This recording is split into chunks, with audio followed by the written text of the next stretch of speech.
a question at this time. My age is 84. So by the time you become 84, guess how many years that is? What would be the world like? What would you be doing then? Can you make a guess? Anybody? We're trying to survive, I guess. Trying to survive, I guess. Try to survive. This is it. We are not sure whether we survive or not. In just one lifetime. So we are that close. It's not talking about next generation or something. Your life. What would you like? If we continue whatever we're doing in that spirit, in the changes that will happen during this period, all included, still you cannot project a safe life when you'll be 84. So that's the whole issue right now. So this is one way of looking at the future. Another way of looking at future is what I did about education system. I said when we take the young people into colleges and schools, they are introduced to the world, what is this like and how does it go, and they make you believe that this is the way the world will be. I think that's the wrong start to begin with. The first thing the young people at college, in high school, seniors, will be tasked, what kind of world you want? That will be the question. And everybody will be given a task, what kind of world you want. That's very important.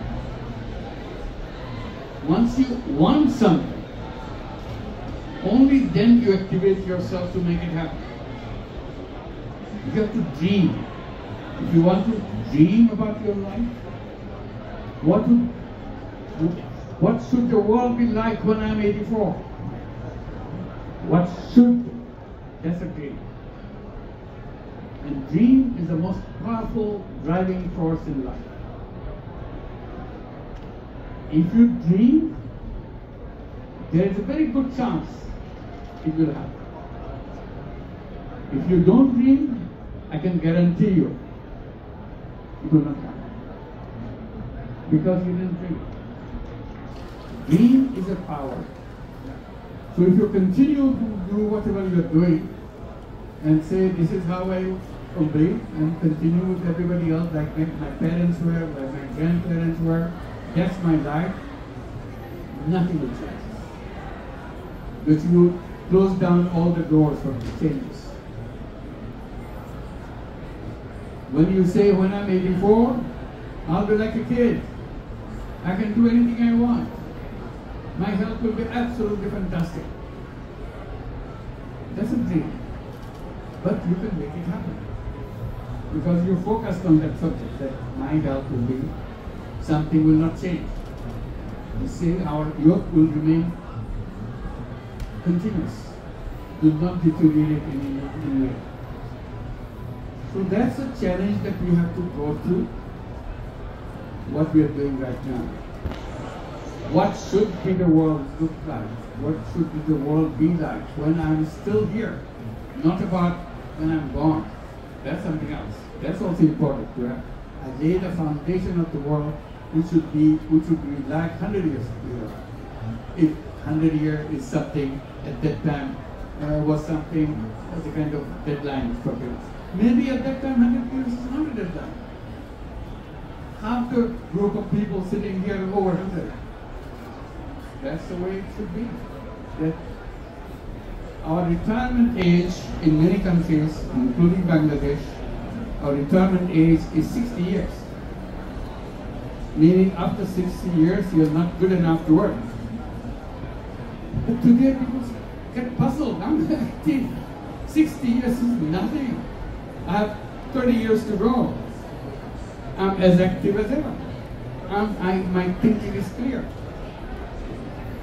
Not even one generation. This change has taken place in extremely adverse circumstances. Not a very convenient circumstance. That's the way changes are taking place. So coming back to see what kind of world we want. And one aspect of it is the climate. At the speed it's deteriorating. What would be the world like? I was asking you about what would be my life. Now I'm asking, what will be the world like when you will be 84? Would the world accommodate me to stay here? Or it will not have accommodation for me, I'll be done, finished. You are extending your idea that 84 will be fine. It may not be fine. All the indications are, it won't be fine. It will be extremely difficult. Even living like in a city like Dhaka is getting more and more difficult because of the pollution that you create in the city, one city. What we have in one city in Bangladesh would be the same for the whole world maybe worse. Because we are not fixing the world to make it livable for us. So that's what brings us to COP29. What are we doing here? Are we trying to create that world for us safe? We are only talking about us, 84-year-old, at that time. What about our children? What about our grandchildren at that time? Would they look forward to live a life as long that you have lived? Maybe not. So that's the challenge for all of us, is address that issue. Can we make it happen differently? So where do we start? We start by saying we take the responsibility, each of us, to change the question completely. We create the world that we want. We are not going to live in the world created by somebody else. So that responsibility, that I have to create the world that I want, and all of us. And only then that world will happen.